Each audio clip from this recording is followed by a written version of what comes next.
Chapter 2 Educational Experience upon the Play Level. Recent psychology tells us that man has a long period of childhood and youth in order that he may play. He plays not because he is young, but he is long young in order that he may play, and thus through active experience secure his education. Play is nature's active mode of education.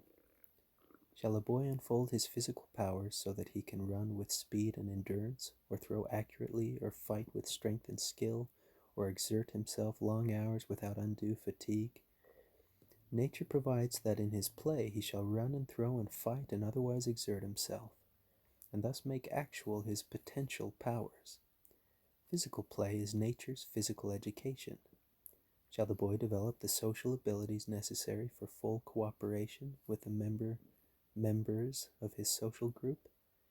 Nature provides instinctive tendency to participate in group plays, social games, conversation, etc., which develop his social nature, fix his social habits, and cement social solidarity. Social play is nature's active method of social education.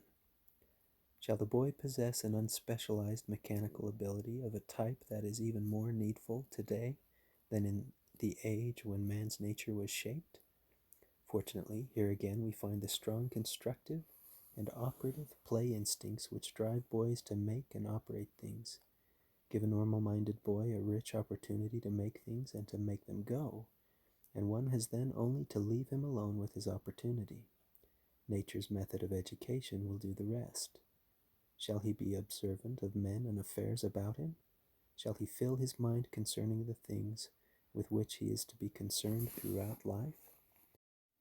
Shall he acquire and maintain masses of knowledge through the possession of an inquiring disposition?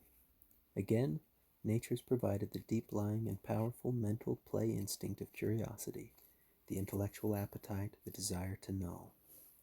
The boy is made watchful of everything that goes on about him, especially the actions of men. Thus he learns, and thus he continues to learn throughout life. Mental play is nature's active method of filling the mind with information. Since education is so largely a matter of learning things, let us first take up this topic of mental play as the basis of intellectual education. One observes men and their affairs, the things of one's environment, and the natural phenomena by which one is surrounded, simply as a mode of living. Through such observation he is continually gathering facts through all of his waking hours, and without question as to the use or uselessness of the information. He makes no attempt to observe merely the things that can be of practical service in his personal affairs. He lives most fully who keeps himself awake to everything before him, and who sees all in due relation and proportion, even though most of it has no visible relation to his practical affairs. Not only does he observe directly, but he listens with consuming interest to the stories of things which he has not seen. Most of the gossip of the daily papers relates to things with which he has no immediate concern, and yet he reads and learns, and feels that if he does not do so, he does not fully live. The avidity with which he absorbs the news, or the eager curiosity with which gossips delve into the affairs of the neighborhood, show the universality and the intensity of this hunger after knowledge, even of useless type.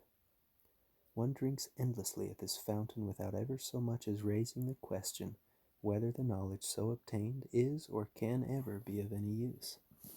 Like breathing, one feels it to be a natural portion of living which requires no justification. Learning things because of curiosity without reference to the use of that knowledge is really one of the largest normal activities of man. Knowledge getting because of curiosity is analogous to food getting because of hunger. One wants the food when hungry, whether he knows anything about its functional value or not. The hunger is nature's way of ascribing value to things that the man needs. Equally, the healthy mind wants to know the things that appeal to the mental appetite without care at the time as to their practical application. This knowledge hunger is nature's method of ascribing value to the things that the man needs when he is too immature or too stupid to know what he needs. Such strong and continuing instincts impel only to things that are on the whole useful, and necessary. It is play, but it has its values. Although most things observed have no visible relation to his immediate affairs, yet everything in the community is related to everything else in subtle, intangible, and usually unknown ways. Each individual is the center of a vortex of influences. He needs an understanding of the total life of the community in order that he may adjust his actions to the factors of the situation as a whole.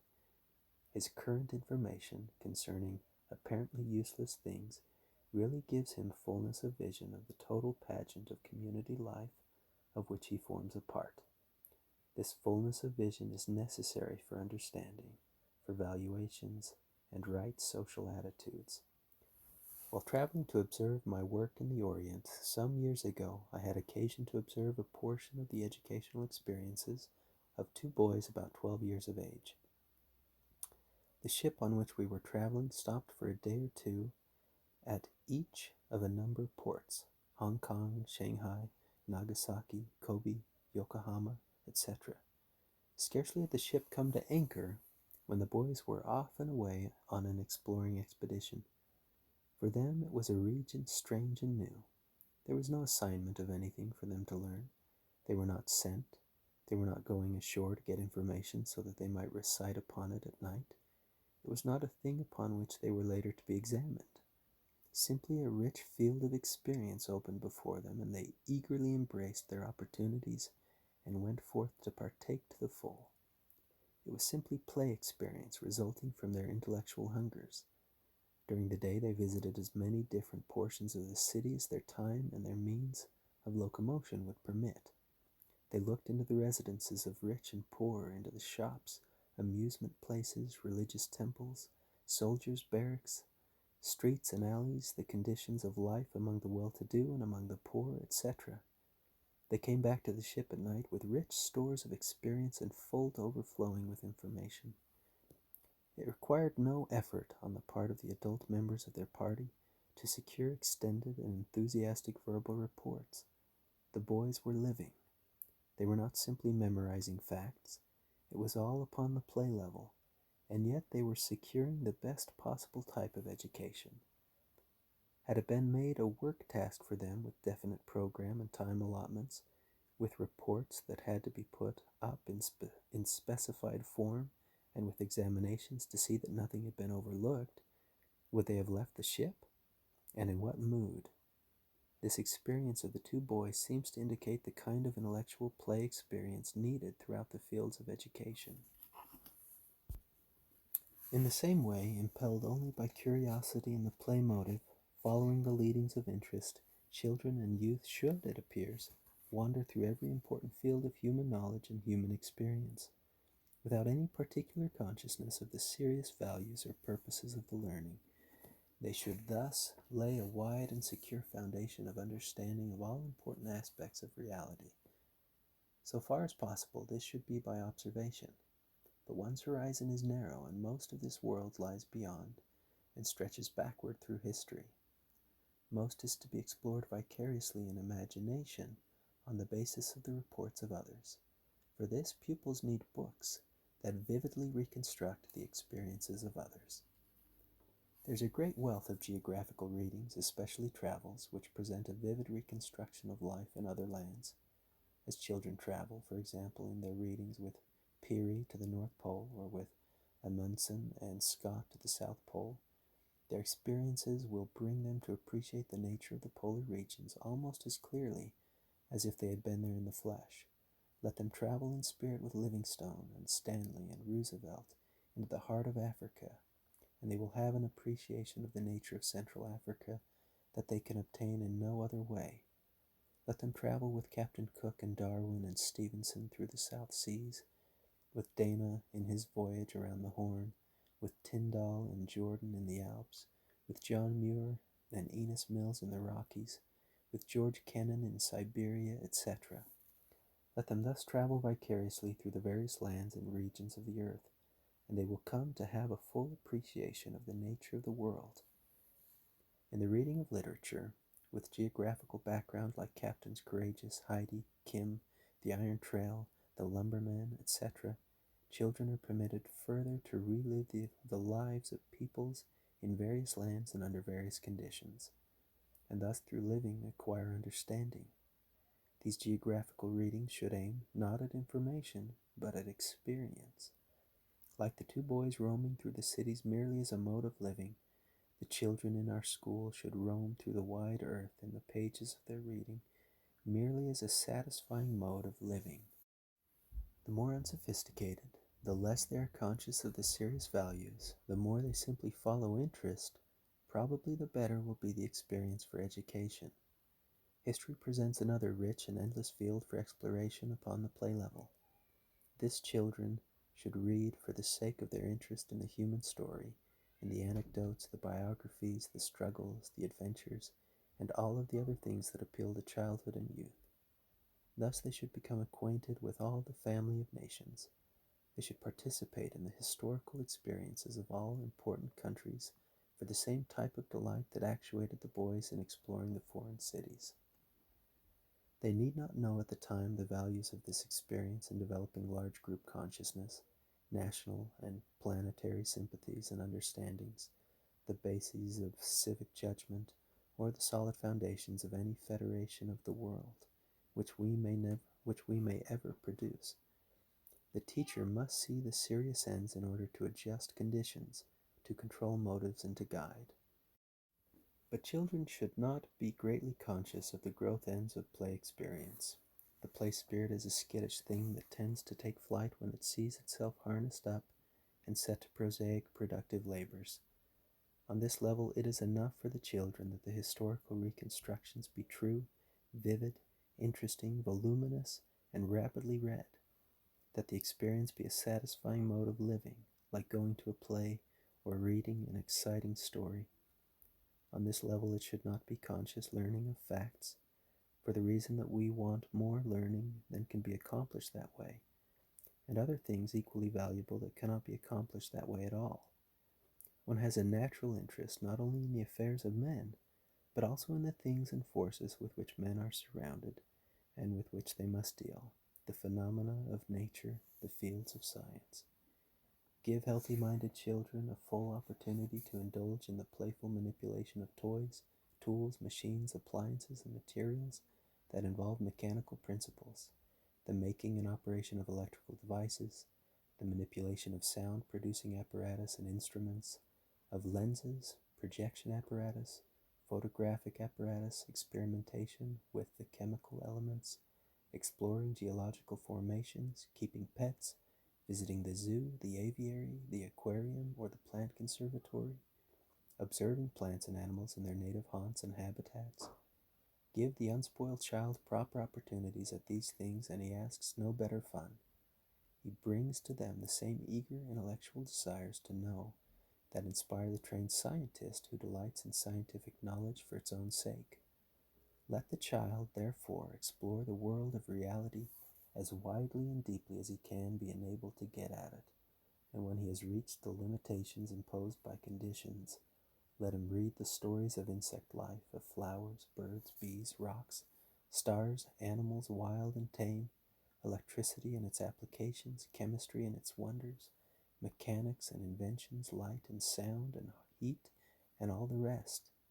Naturally, he will explore according to his maturity. Much of this can be accomplished in the elementary schools, more than school people have usually thought possible. Still more of it should come in the high school. Probably the scientific interest is no stronger in the high school than in the elementary. Simply pupils are capable of seeing wider and deeper relations. It is probable that the science experience of the elementary level should cover a wide range. Then upon the high school level, they will simply go into greater detail and attain the higher levels of generality. After one is familiar with the concrete details, the tracing out of general relationships and discovering the natural organization of the field are among the normal intellectual delights. Neither the laboratory nor reading experiences upon this level need be functional in the consciousness of the children any more than the daily newspaper or one's observations out of a car window. The experience is not to be so systematized that the spontaneous play spirit is destroyed. There's not to be too much teaching. What the children crave and need is experience. The school's main task is to supply opportunities that are so varied and attractive that, like the two boys when they arrived at a port, pupils will want to plunge in and to enjoy the opportunities that are placed before them. All of these preliminary studies or experiences, whether geographical, historical, literary, or scientific, like children's play in general, need to be rich in details, full of human color, infinitely varied, touched lightly and then left behind, taken up as prompted by interest, not by logic, superficial, repetitious, and loosely organized. There's need of movement, irregularity, caprice, variety, and incessant interplay of all the factors that compose the human spirit, for such are the ways of childhood, and even of youth and adulthood in the hours of their freedom. Enough has been said to illustrate the nature of educational experience upon the play level in fields that involve a large intellectual element. But there are other kinds of play. The usual manual training shop is a play shop, and the kitchen a play kitchen. The experiences in the main are but a liberation of the constructive and operative play instincts. And upon the early or preliminary levels of one's education, this is as it should be. For where the equipment is such as to permit diversity of experience with tools, machines, materials, and processes, there is nothing so good as play experience for laying the solid foundations for the later industrial studies. It is generally conceded nowadays that the best type of physical training is the liberation of the physical play impulses of children. Systematic gymnasts and calisthenics are being discarded, and in their stead we are introducing a great variety of indoor and outdoor games, sports, rhythmic dances, folk dances, hiking expeditions, etc., of the types in which well-trained children and youth indulge in the hours of their freedom. We are making this change not because it is easier to manage or less expensive or more economical of time, for it is none of these things, but rather because physical experience upon the play level is a more effective kind of physical education than spiritless mechanized physical exercises at word of command from which the play spirit is absent. The social training likewise that we are introducing into our schools is mainly upon the play level. It is accomplished in connection with the plays and games, the social clubs, the dancing, the civic leagues, the Boy Scouts and the Campfire Girls movements, and the general social life of the school. The greater the spontaneity, other things equal, the greater the values. To say that portions of serious education are to be on the order of play no longer shocks a practical-minded people as it once did. Our biology, psychology, and sociology have recently shown us the serious values of play and the vital function it has always performed and must perform in human life. For whatever the field of man's activity, it is this that lays the foundation for the serious, specialized matters that are to come later. It is man's basic training, and in the present world of infinite complexity, demanding worldwide vision and sympathies, it needs to be full, rich, and extensive. We are also coming to recognize the value of harnessing up the play motive when we wish strenuous exertion. It does not mean lack of effort, rather intensification of effort. A boy will play till he drops from fatigue, and do it all voluntarily for the love of the cause. He will not voluntarily do that in his work, where the play spirit is omitted. It is the boys or girls who enter with the greatest zest into the actions of men as reconstructed in their histories, who take sides in the struggles, and who are warmed by their sympathetic and vicarious participation in the historical actions, who have most historical experience and get the greatest good from their history. It is the boy who wants to win in the spelling match who will manfully master the entire spelling book as a part of the game. The pupil who sees his mathematics as a series of interesting puzzles and games is the one who will come nearest to conquering every difficulty that shows its head. The thing that one enjoys is the thing at which one will strain every nerve. Given a healthy play motive and the right opportunity, it is like a high-power engine and a straight track ahead. We find here a partial answer to the contention that education on the basis of interest results in softness and flabbiness. Really, it is the one who finds his educational prescriptions pieces of drudgery who most tries to evade them, consciously or unconsciously, and who consequently suffers from softness and flabbiness.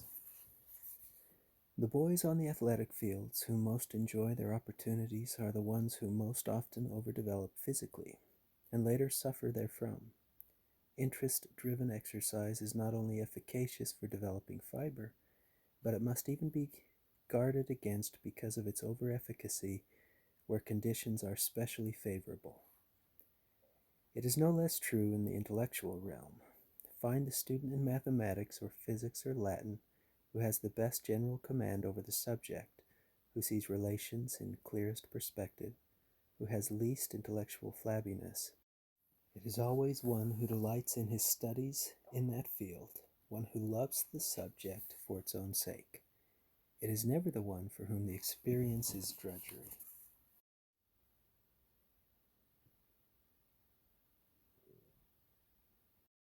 End of chapter 2.